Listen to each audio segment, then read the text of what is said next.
Senior Security Tips this week at 4.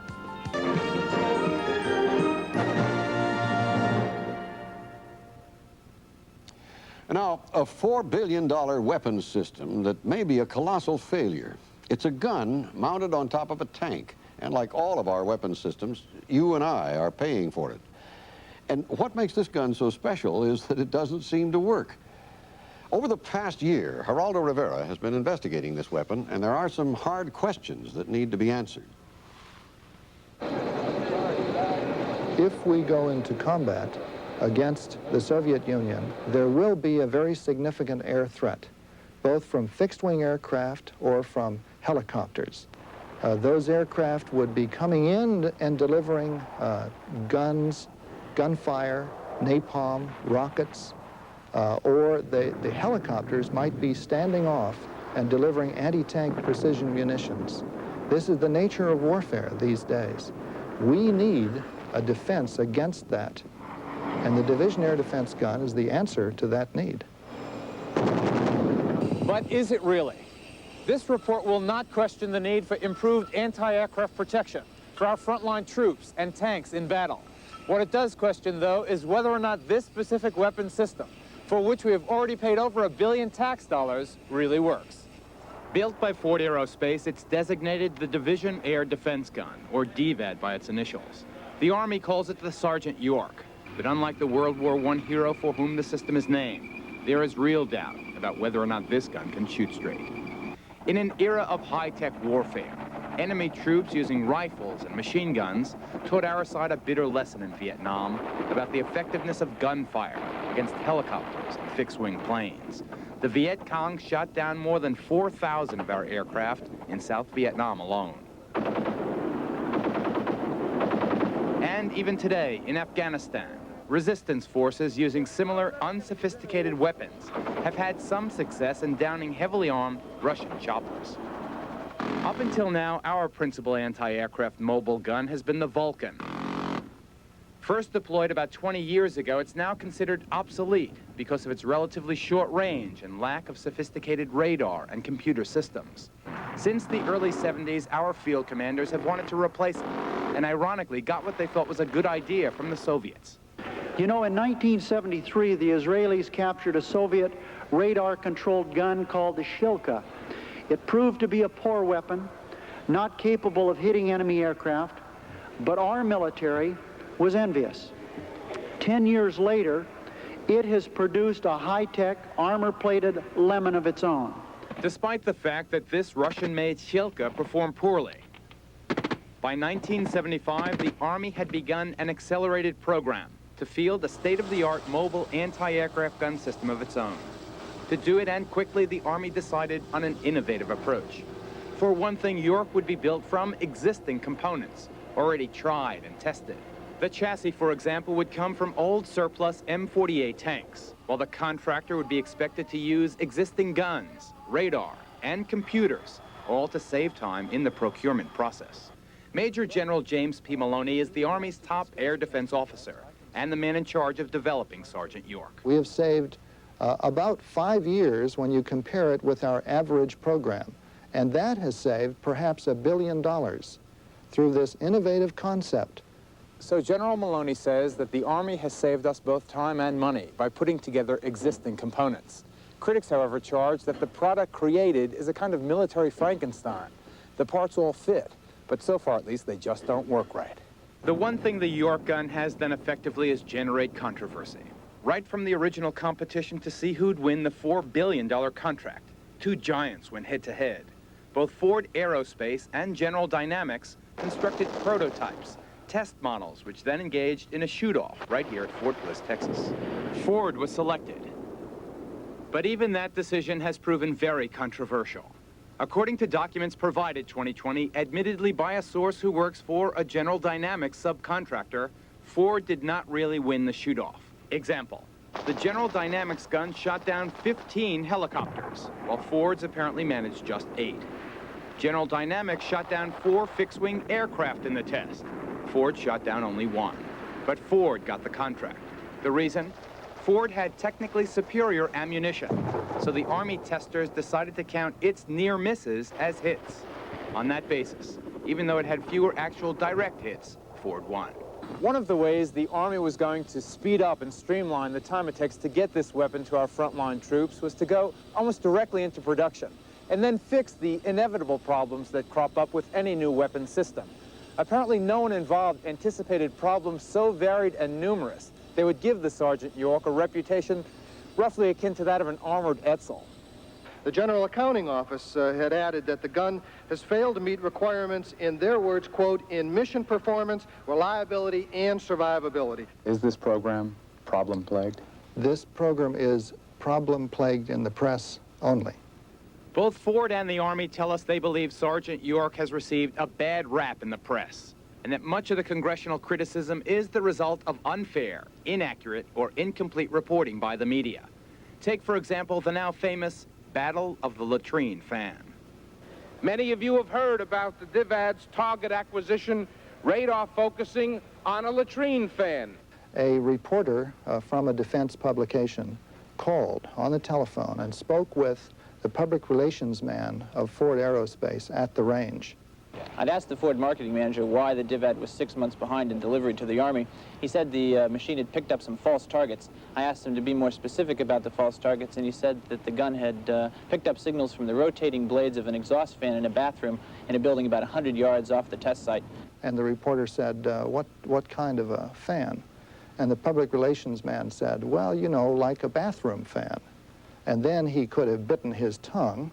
Reporter Duffy wrote just what had happened, but subsequent stories in publications like the New York Times played it for laughs. In the press, what appeared was Sergeant York has turned its guns on and fired at a bathroom fan. Oh, I never read that you fired on the fan. That is absolutely untrue. That is false. Along with the bad press, Sergeant York received a stinging blow from within the Pentagon. In January of last year, James Finsterly, a high-ranking Defense Department analyst, wrote this internal memo, claiming the Army was exaggerating the killing ability of the gun by 300% and underestimating the time it took the system to find a target and shoot at it by 400%. He said continuing the program could be a potential $4 billion mistake. And results from early tests at least seem to bolster Mr. Finsterly's estimates. Example, in one test, the gun hit just 4 out of 46 ground targets. It had trouble hitting fast, high-performance aircraft and hovering helicopters that suddenly pop up from behind hills. Just the types of targets the gun would be expected to deal with in combat. Paul Hoven works for a private group that monitors military spending. I had flown helicopters in Vietnam. They are not particularly hard to hit, and yet we find in the tests that have been done so far, that's one of the toughest things for this thing to do, and yet it was one of its prime missions. When you start looking at its ability to shoot down fixed wing, they're now talking that the plane has to be flying in very predictable courses. Well, I mean, if we have a system that is dependent upon the enemy being stupid, you know, you can usually only count on that for a day or two, and they tend to get smart. Last May, the Army agreed to let us determine for ourselves just how effective Sergeant York really is. We would be allowed to see the weapon as it was being tested. But just 2 weeks before our planned visit, the Army called again to tell us our invitation had been rescinded. So, unable to see it firsthand, we were forced to rely on this April 1982 summary of tests already performed. These are the kinds of things the gun did not do. It had problems distinguishing between a friendly and a, quote, not friend. Yes, that is correct. It did. DTOT-2 was conducted in 1982. Since that time, that function of the system, the IFF, or identification friend or foe, has been tested again, and it works. What about the water leaking into the current and onto the electrical components? This, again, was part of the mythology that became a part of a press release. No, this mythology we take from Army documents. These are Army documents in our possession now, these problems being cited. That particular one, I'm afraid I'm not up on. But if there was a problem of that kind, I guess it has been corrected. Are we to believe, from what you're saying, General Maloney, that the problems listed in this GAO report and in the Army checklist and the DTOT-2 tests have all been corrected within the last 2 years or so? I would say that practically all of the problems that we have found with this system have been corrected. If the totality of problems were 100%, I would say at this point 97% of those problems have been corrected. Ford Aerospace agreed with General Maloney. John Nelson was DIVAD project manager for Ford. So I'm saying this litany of problems that you're talking about is generally problems that occurred in test 2 years ago. And since that time, we've made many improvements to not only the performance, but the reliability of the system. And I'm saying unequivocally those problems have been fixed. And it's not just me saying that. There is Army data from government tests that document that the problems that you listed and some of the other problems in earlier reports have in fact been corrected. Tests at Fort Bliss are proceeding very well, with excellent results being obtained. But how do we know that when your invitation to us to monitor, to observe those tests was rescinded? Well, you know that because I just told you. That's one point of which I hope you will accept as evidence. You can imagine the quandary we were in this past summer after interviewing both General Maloney and John Nelson, the Ford spokesman. Although we knew there had been problems with Sergeant York, we were now being told point blank on the record that those problems were history. Absent proof to the contrary, 2020 really had no choice but to hold this story until we could determine whether or not the gun passed tests scheduled for July and August. Well, Congressman Dennis Smith, who flew jet fighters in Vietnam, gave us the results of those tests. I don't think it works, and I think that that's the bottom line. If it had worked, I think they'd had a press conference and shown some of us that, see, it does work. In an October congressional hearing, the Army reluctantly admitted the gun did not do well in some of the tests. Example, Sergeant York missed the target 75% of the time at one firing location. Defense Secretary Caspar Weinberger, apparently taking notice of the bad test results, dealt DIVAD a stunning blow this fall when he ordered the Army to suspend purchases, past those already paid for. He said future purchases and perhaps the fate of the $4 billion program would depend on improved results at further field tests next spring. Lieutenant General Louis Wagner is General Maloney's boss. I personally believe that the fixes that will be put into the gun as we continue production will solve the problems that we still have shown in testing at this time. Despite the Army's persistent optimism, like a punch-drunk fighter, DIVAD keeps getting hit from all sides. This fall, for example, the Inspector General of the Defense Department issued a blistering report, alleging, among other things, that the Army had overpaid tens of millions for the gun. The Army disagrees with the Inspector General, who also complained that prices for spare parts would be way out of line. Example, a power control assembly, which costs about $7,900 on the first order, would cost $151,500 by the third order, an increase of 1,840%. Is that the kind of thing that makes you feel uncomfortable, I wonder? I'm not familiar with that, and it does make me feel uncomfortable, so I'll look into that. That particular item I couldn't comment on. 8 months after we began production on this report, I finally managed to examine Sergeant York firsthand. Ford invited us to its test facility at San Juan Capistrano in California. The vehicle is huge. It weighs 62 tons and can travel at up to 30 miles per hour. That's about 15 miles per hour slower than the main battle tanks the weapon is designed to protect. Certainly no expert in weapons systems, I at least was impressed with how easy it is to learn to track and follow airborne targets. Really not much more difficult than an arcade video game. The same week, the Army finally let us witness a live firing. It was a demonstration at Fort Bliss, attended by high-ranking military officers from around the world. To demonstrate that the tracking and computer system of this gun is so sophisticated that absolutely anyone can fire it, General Maloney made a bold decision. He allowed the gun to be operated by a civilian aide to the Secretary of the Army. The aide had never done it before. Perhaps the general should have selected someone more experienced. After a delay of several minutes, the aide fired at the ground target located beyond the tank. We've highlighted the target.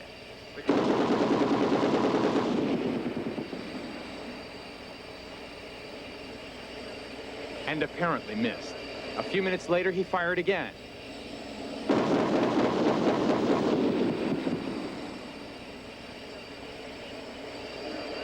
And apparently missed. He tried it a third time. into fourth.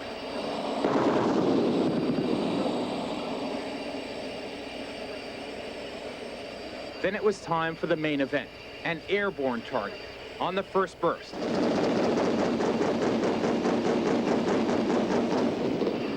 One round does seem to wing the target. All of the others, however, are way off. The target continues to fly.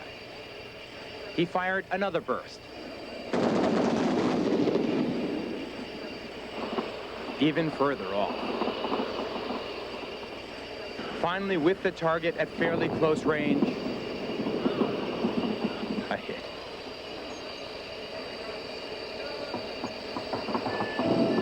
How would you characterize the demonstration we've just seen? Well, it was absolutely a total success. The general reminds me of that old story which ends, who are you going to believe, me or your own eyes? You know, he's a sincere person. I believe that. I believe he's reporting the facts as he sees them. I'm sure. The problem is he's been with the program from the beginning.